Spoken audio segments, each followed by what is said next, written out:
نستعينه ونستغفره ونعوذ بالله من شرور انفسنا ومن سيئات اعمالنا من يهده الله فلا مضل له ومن يضلل فلا هادي له واشهد ان لا اله الا الله وحده لا شريك له واشهد ان محمدا عبده ورسوله اما بعد فان خير الهدي كتاب الله وخير الهدي هدي محمد صلى الله عليه وسلم وشر الامور محدثاتها وكل محدثه بدعه وكل بدعه ضلاله وكل ضلاله في النار اعوذ بالله من الشيطان الرجيم بسم الله الرحمن الرحيم انا اعطيناك الكوثر فصل لربك وانحر ان شانئك هو الابتر وقال في موضع اخر لن ينال الله لحومها ولا دماؤها ولكن يناله التقوى منكم حضرت گرامی تمام بھائی اللہ رب العزت کے لیے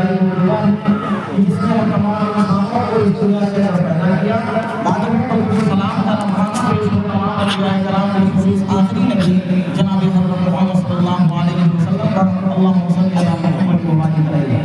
میں آپ لوگوں سے ایک بات بھی کہوں گا کہ آپ لوگوں اتنی جلدی مت پڑھے آپ لوگ بیٹھیے گا. حضرت گرامی آج کے اس دن جو ہم تمام لوگ یہاں اکٹھا ہوئے ایک خوشی کے موقع پر اس عیدگاہ کے اندر جمع ہوئے اور یہ خوشی کا دن ہے ہم تمام لوگ اس سے بخوبی واقف ہیں. یہ عید الاضحیٰ کیوں منائی جاتی ہے یا اس کا مکمل سیرت کیا ہے یہ واقعات ان کے ساتھ پیش آئے. میں سرسری طور پر انشاءاللہ وہ ساری چیزیں آپ کے سامنے رکھنے کی کوشش کروں گا اور وہ بھی بہت تھوڑا وقت لگے گا. سب سے پہلے تو آپ یہ دیکھیے ایک وہ بستی ایک وہ گاؤں ایک وہ شہر جہاں پر شرک و بدعات عام تھی. لوگ شرک کے دلدل میں ڈوبے ہوئے تھے.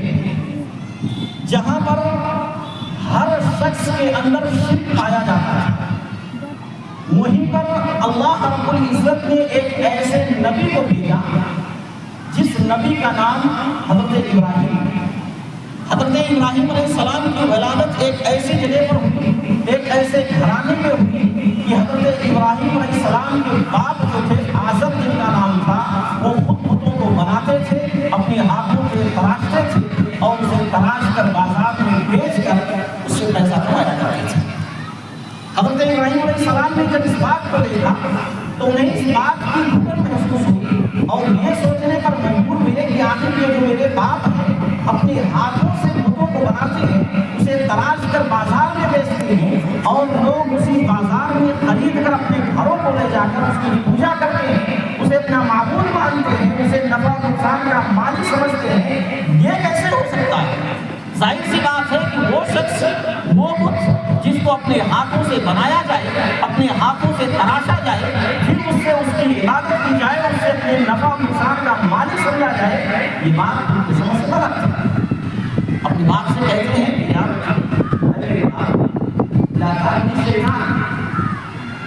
اے میرے باپ تم یہ جو بتوں کی عبادت کر رہے ہو نا یہ شیطان تمہیں ورغلا رہا ہے اور تمہیں ایسے راستے کی طرف لے جا رہا ہے نا جس راستے پہ چل کر تمہاری دنیا تو برباد ہوگی آخرت بھی برباد ہوگی.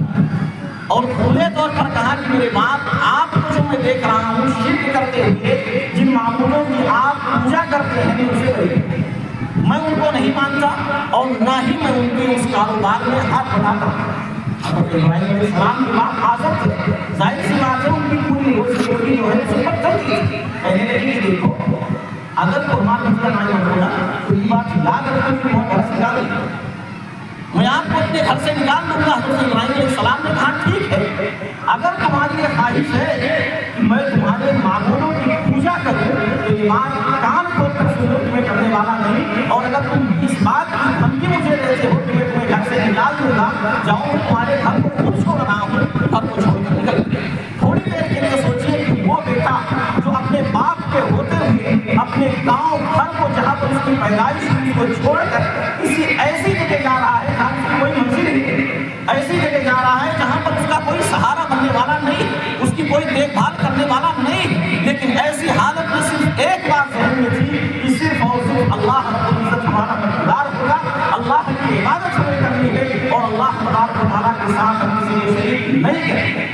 گھر سے نکل پڑے. گھر سے نکلتے ہیں اللہ رب العزت کی تلاش میں.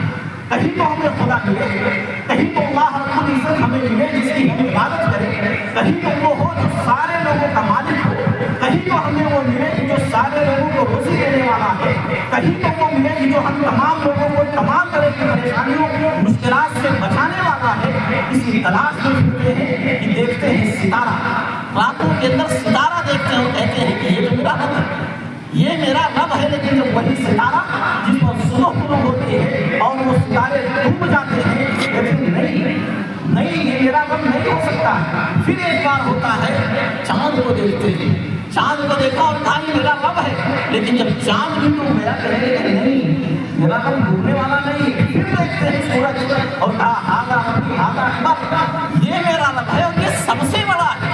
لیکن وہیں پر جب دیکھتے ہیں سورج بھی جب غروب ہو گیا کہنے لگے یقیناً میرا رب جو ہے ڈوبنے والا نہیں, میرا رب ڈوبنے والا نہیں ہے, میرا رب تو باقی رہنے والا ہے. پھر اس کے بعد اور آگے بڑھتے ہیں. ابراہیم علیہ السلام کی زندگی جو ہے پوری آزمائش سے بھری ہوئی. ایک وقت ایسا آیا کہ جب لوگوں نے یہ دیکھا ابراہیم نام کا کوئی شخص ہے جو ہمارے معبودوں کو برا بنا کہتا ہے, ہمارے معبودوں کو جھٹلاتا ہے, ہمارے معبودوں کو توڑنے کی باتیں کرتا ہے. اور وہ دن بھی دیکھا کہ جب ان کو توڑ دیا گیا, سارے لوگوں نے کہا وہ کام صرف اور صرف ابراہیم نامی شخص نہیں کر سکتا ہے. ابراہیم علیہ السلام کو طلب اور پوچھا کہ کیا معاملہ تم نے کیا ہے ہمارے معبودوں کے ساتھ؟ کہنے لگے ہم نے تو نہیں کیا, جا کر اپنے معبودوں سے پوچھو. اگر وہ بولتے ہیں وہ سمجھتے ہیں تمہاری باتوں کو سنتے ہیں, جا کر ان سے پوچھو. انہوں نے کہا وہ کیسے بول سکتے, وہ تو ہماری باتوں کا جواب نہیں دے سکتے. اصل مقصد بتانا تھا کہ دیکھو یہ تمہارے معبود ہیں, تم انہیں نفع نقصان کا مالک سمجھتے ہو لیکن وہ تمہارے جواب نہیں دے سکتے. پھر کہتے ہیں کہ سارے لوگوں کو اس بات سے جلن ہوئی اور ابراہیم علیہ السلام کو جلانے اور مارنے کی سازشیں کرنے لگے. سارے لوگوں نے کہا کہ لکڑیاں جمع کی جائیں اور لکڑیاں جمع کر کے ابراہیم علیہ السلام کو آگ کے اندر ڈال دیا جائے. نہ رہے گا باس نہ رہے گی باس. اگر یہ رہیں گے نہیں, ہمارے معبودوں کو کوئی جھوٹا کہنے والا نہیں ہوگا. ہم جیسے ان کے عبادت کرتے چلے آئے تھے آج بھی اس عبادت کریں گے. لکڑیاں جمع کی گئی, آگ لگا دیا گیا. اس لکڑی سے نکلنے والے شعلے جو تھے آسمانوں سے باتیں کر رہے تھے. ایسے شعلے کی جس کے سامنے سے پرندے گزرنا مشکل سمجھتے تھے, ایسے آگ کے شعلے میں ابراہیم علیہ السلام کو ڈال دیا جاتا ہے. ابراہیم علیہ السلام نے اپنے وفائی کا ثبوت دیتے ہوئے اپنے آپ کو آگ میں داخل کروا لیا تو اللہ رب العزت نے اپنے خدائی کا ثبوت دیتے ہوئے فرمایا یا نار کونی بردن وسلاما علی ابراہیم, اے آگ ابراہیم علیہ السلام پر ٹھنڈی ہو جا. اور اتنی ٹھنڈی نہ ہونا کہ جس سے ابراہیم علیہ السلام کو نقصان پہنچنے لگے, جس سے ان کو کوئی تکلیف پہنچے, بلکہ تو سلام کی والی ہو جا. گویا کہ وہاں ابراہیم علیہ السلام کی حفاظت اللہ رب العزت نے کی. اور آگے بڑھتے ہیں. امتحان کا ایک اور مرحلہ آتا ہے. حضرت ابراہیم علیہ السلام کو اللہ رب العزت حکم دیتا ہے. حکم کیا دیتا ہے؟ کہتا ہے ابراہیم تم اپنی بیوی بچوں کو کسی ایسی جگہ چھوڑ کر چلے آؤ جہاں کوئی رہنے والا نہیں, جہاں کوئی بسنے والا نہیں. اس حکم کی تعمیل کے لیے ابراہیم علیہ السلام نے اپنی بیوی ہاجرہ کو لیا, اپنے بیٹے اسماعیل کو لیا اور لے کر مکہ کی طرف نکلے اور وہاں جا کر چھوڑا جہاں چٹیل میدان ہے. نہ تو وہاں پر کھانے کی چیزیں ہیں, نہ تو وہاں پینے کی چیزیں ہیں, نہ تو وہاں کوئی سہارا بننے والا ہے, نہ تو کوئی ساتھی ہے, بلکہ ایسی حالت میں پوری چٹیل میدان ہے. اس بیچ میں اپنی بیوی اور بچے کو چھوڑ کر واپس ہونے لگے. حضرت حاجرہ آگے بڑھی, میرے شوہر آپ کہاں جا رہے ہیں, آپ کہاں جا رہے ہیں؟ اس نے بولے خاموش ہیں. پھر آگے بڑھی, کہاں جا رہے ہیں, کس کے حوالے میں چھوڑ کر جا رہے ہیں؟ پھر نہیں بولتے ہیں. تیسری بار جب حضرت حاجرہ کہتی ہیں کیا یہ اللہ رب العزت کا حکم ہے کہ مجھے چھوڑ کر جا رہے ہو؟ کہنے لگے ہاں یہ اللہ کا حکم ہے. اللہ نے ہمیں کہا ہے کہ تم اپنے بیوی بچوں کو اسی جگہ پر چھوڑ کر چلے آؤ جہاں پر کوئی آبادی نہیں ہے. بس اگر اللہ کا حکم ہے تو اللہ ہمیں ظاہر و برباد نہیں کرے گا. اگر اللہ رب العزت نے ہمیں حکم دیا ہے تو یقیناً اللہ ہماری حفاظت کرنے والا ہے. یقین مانیے تھوڑی دیر کے لیے سوچیے کہ اس وقت ایک ماں ایک بیٹا ایسی جگہ موجود ہے جہاں کوئی ساتھی بننے والا نہیں, کوئی دکھ درد میں شامل ہونے والا نہیں ہے. ایسی حالت میں اس ماں نے کتنی ایسی باتیں دیکھی ہوں گی, کتنے دکھ اور تکلیف آئے ہوئے, اپنے بیٹے کو لے کر کتنی تڑپی ہوگی. کوئی سہارا بننے والا نہیں تھے. جو کھانے پینے کی چیزیں تھیں چند اور بس تھوڑی ہی مقدار میں چیزیں تھیں ختم ہوئی. بیٹے کو پیاس لگی ہے, پانی کی تلاش میں ادھر ادھر ٹہل رہی ہے, گھوم رہی ہے, دوڑ رہی ہے, صفا مروا کے چکر لگا رہی ہے, کہیں کوئی سہارا نہیں ہے. اس پہاڑ سے دوسرے پہاڑ پر جا رہی ہے, اس پہاڑ سے دیکھتی ہے کہیں کوئی قافلہ آئے, کوئی میرے آگے آئے اور میرا سہارا بنے, آ کر میرے بیٹے کی حفاظت کرے, میری حفاظت کرے. لیکن کہیں سے کوئی چیز نہیں دکھے, کوئی نہیں سہارا بننے والا. 7 چکر صفا اور مروا کے لگاتی ہے, پھر آواز آتی ہے, حاجرہ تم ادھر کیا دوڑ رہی ہو؟ دیکھو کہ بیٹے کی طرف, بیٹے کی ایڑیوں کے نیچے زمزم نکل چکا ہے, پانی بڑھ رہا ہے. آئیں اور منڈیر باندھ کر پانی کو جمع کرنے لگی اور کہنے لگی زمزم. اسی کو اللہ رب العزت نے کہا کہ اگر اس وقت کی بات نہ کہی ہوتی, آج پوری دنیا کے لفظ پانی سے لوگ سجا دو. یہی نہیں, اسے اور آگے بڑھتے ہیں. سب سے اصل جو اللہ رب العزت نے حضرت ابراہیم علیہ السلام کا امتحان کیا, وہ امتحان یہ تھا کہ اللہ رب العزت نے کہا کہ ابراہیم تم اپنی سب سے محبوب چیز کو میرے راستے میں قربان کرو. سب سے محبوب چیز جو ہے قربان کو پہلی رات آپ دیکھتے ہیں سو لے جا کر قربان کر دیتے ہیں, دوسری رات پھر خواب آیا, پھر سو لے جا کر قربان کیا, تیسری رات پھر خواب آیا, پھر وہ قربان کیا, چوتھی رات میں خواب آیا کہنے لگے نہیں, میرے نزدیک اگر کوئی سب سے زیادہ محبوب چیز ہے یہ میرا بیٹا ہے, یہ میرا بیٹا, میرا نور نظر, میرا لقب جگر ہے. شاید کہ اللہ رب العزت یہی چاہتا ہے کہ میں اپنے بیٹے کو اللہ کے راستے میں قربان کروں. اللہ رب العزت کے راستے میں قربان کروں. کہتے چلو اگر اللہ نے ہمیں حکم دیا ہے اور اللہ رب العزت کے راستے میں قربان کرنے کے لیے اس میں کیا ہے, اپنے بیٹے کے پاس حضرت اسماعیل سے سوال کرتے ہیں, کہتے ہیں اللہ رب العزت نے ہمیں حکم دیا ہے کیا, یا بنے یقین یا فی المنام, اے میرے بیٹے میں نے خواب دیکھا ہے. خواب دیکھا ہے, خواب کیا ہے, اندر اشباح کا ہم کو واسا کرا, میں نے خواب دیکھا ہے کہ میں تجھے ذبح کرتا ہوں, تیری رائے کیا ہے, تو کیا کہنا چاہتا ہے. وہ بیٹا بھی کتنا فرما بردار تھا, وہ بیٹا جتنا فرما بردار تھا, آج ہم تمام اولاد اپنے ماں باپ کا اتنا فرما بردار ہونا چاہیے. بیٹے نے بڑے خوبصورت انداز میں جواب دیا کہ یا بچی فن ماں تمہارے سمجھنے انشاءاللہ صادقین. اے میرے ابا, اللہ نے اگر آپ کو حکم دیا ہے کہ آپ مجھے قربان کر دیں, مجھے ذبح کر دیں, تو میں اس بات سے راضی ہوں, میں خوش ہوں اور میں تیار ہوں. آپ اللہ رب العزت کے اس حکم کو مانیے اور کروا دیجیے جو اللہ نے کہا ہے اس کو کر کے دکھائیے. اتنا کہنا ابراہیم علیہ السلام سائنس بات بیٹا ہے, اپنا نور نظر ہے, وہ بیٹا جو 83 سال کی عمر کے بعد ہوا ہے, بڑھاپے کا سہارا بننے والا تھا, جو ہر باپ کو ایک خواہش ہوتی ہے کہ میرا اولاد کوئی کام آئے نہ آئے, جوانی میں کام آتا نہیں آتا, لیکن جب بڑھاپے کی عمر میں پہنچیں گے میرا جو لاٹھی کا سہارا بنے گا, میرا بیٹا بنے گا. لیکن ایک طرف اللہ کا فرمان ہے کہ اپنے بیٹے کو ذبح کرو, ہاتھ پکڑتے ہیں لے کر چلتے تھے, چلو دیکھا جائے. راستے میں چلتے ہی شیطان کہنے لگا